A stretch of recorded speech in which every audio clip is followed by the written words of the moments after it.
Bună ziua, oameni buni! Iată-ne din nou la totul despre zmeu.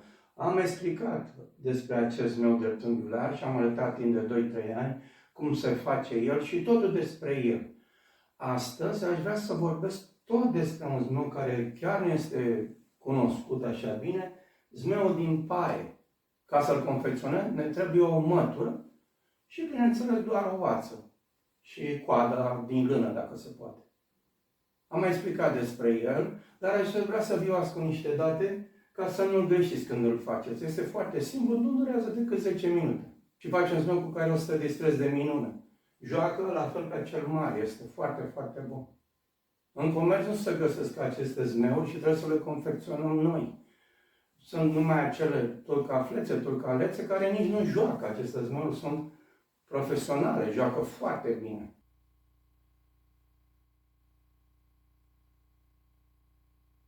Ca să facem acest zmeu, avem nevoie de hârtie, un caiet. Uitați-l la mărimea lui, așa, o ață și coadă de lână, dacă aveți.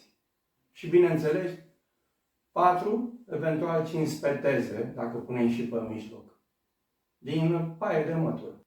Și 5 speteze, ca să zic așa, 5 paie de mătură, de la o mătură, atenție, mătura să fie sănătoasă și paiul să fie puternică, să nu fie o veche, adică putre, nu se face, trebuie să fie, acestea sunt mai subțiri puțin, că nu am altele, le-am luat de la alt meu, dar ele să fie puțin mai groase și foarte rezistente, deci.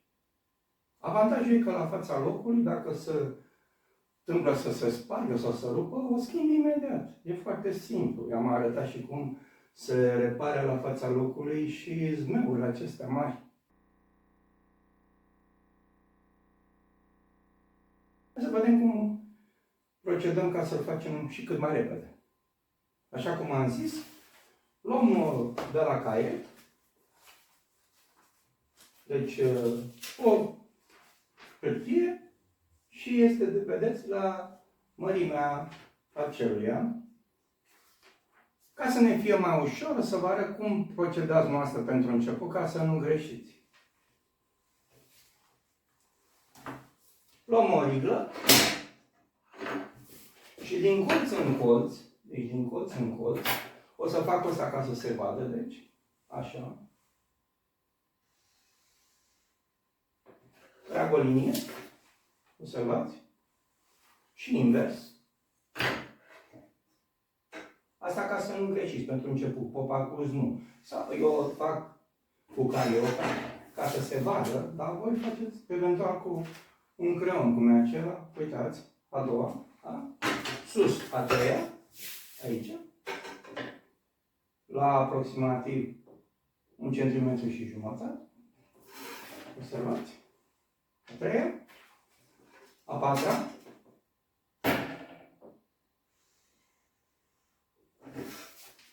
observați? Și a cincea, așa le fac eu, înainte nu se făcea așa, în genere, se lucra exact cum e zmeul acesta, dar eu am adăugat și aceasta, a cincea, pentru ca să-i dea forță. Acum, luăm o sulă, da? Dacă aveți un cui, un ac mai gros, și începeți și înțepați să faceți, deci, găurile pe unde va intra acea spetează, cam la aproximativ 2 cm. Observați? Din 2 în 2 cm am să vin să dau gaură. Observați? Încep cu prima, așa, așa.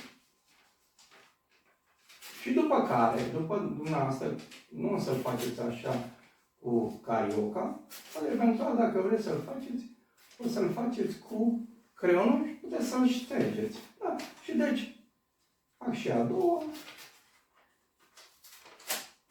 Deci înțep la aproximativ 2 cm. Deci le fac pe toate.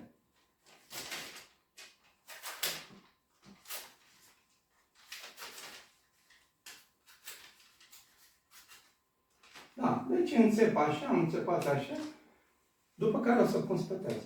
Deci încă o dată vă arăt, Am făcut deci la 2 cm semnele, ca să vedeți masa mai bine, și cu spăteaza, prima, încep și merg pe această linie, da? Uitați ce frumos merge.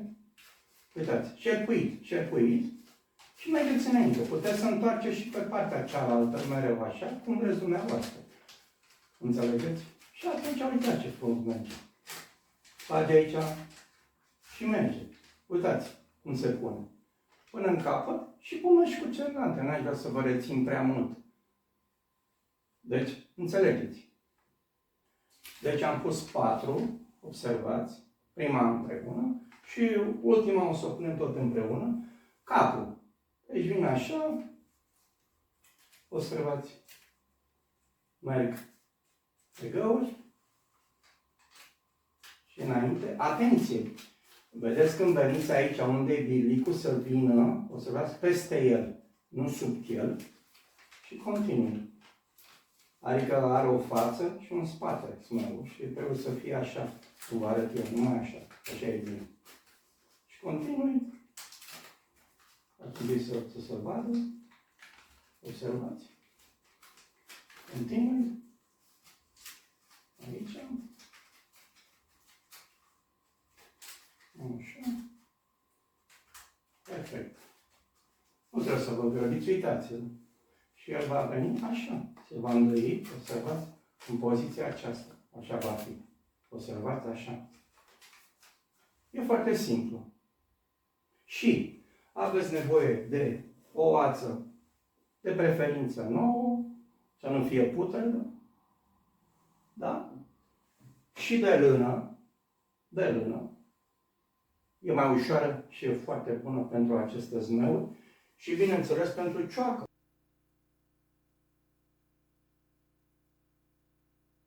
Dacă nu aveți, luați o cârpă ușoară, subțire, și foarte, foarte așa, puțin milimetric, tăiați, să zicem, în funcție de vânt, cam 1,5 m.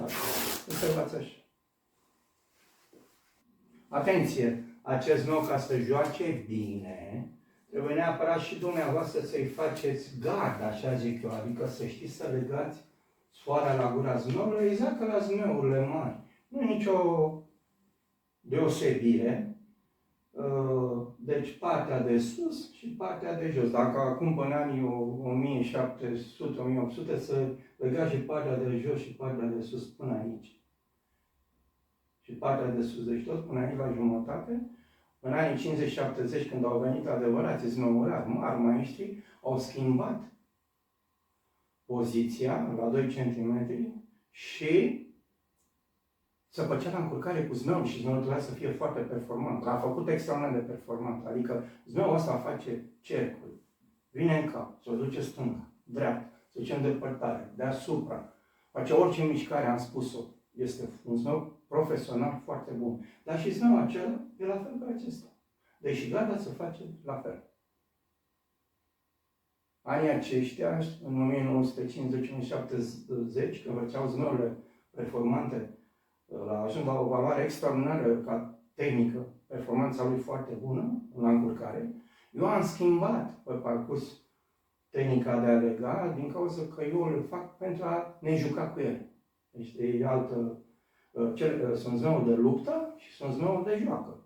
Sunt zmeuri de tracțiune și așa mai departe, am explicat. Deci acesta este un zmeu de joacă și acela micul la fel. Am făcut 10 și 10 de zmeuri din acestea când eram mic, asta făceam noi. Zmeu, nu aveam calculatoare, telefon, nimic, atunci cu asta ne jucam cu zmeu, dar și eram mic, dar și vedeam cum nene mari. Deci toată lumea a înălțat zmeuri. Atunci, în 50-70, a fost așa cum am zis, se făcea încurcare, luptă cu zmeu. Cum se face și acum, internațional, de fapt. Deci e foarte simplu să-l faci, nu durează mult și ai un zmeu cu care poți să te joci de minune. Am adus aproape,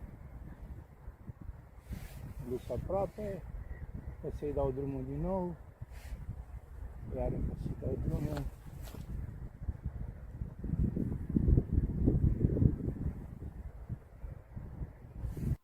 Intrați pe canalul meu, abonați-vă și o să vedeți totul despre zmeu. Adică o să învățați ceea ce doriți noastră, ceea ce vreți să aflați despre aceste zmeuri care sunt mai puțin cunoscute. Aceste zmeuri sunt zmeurile care ne reprezintă pe noi, sunt zmeurile copilăriei mele și acestea, să nu se ducă în neant, trebuie să le confecționăm noi, dacă nu avem cum.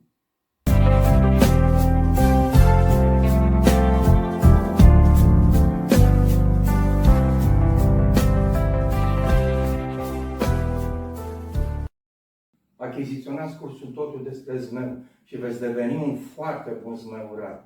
Eu vă mulțumesc foarte mult pentru vizionare și dacă doriți dați-mi like și abonare ca să puteți vedea în continuare și alte videoclipuri.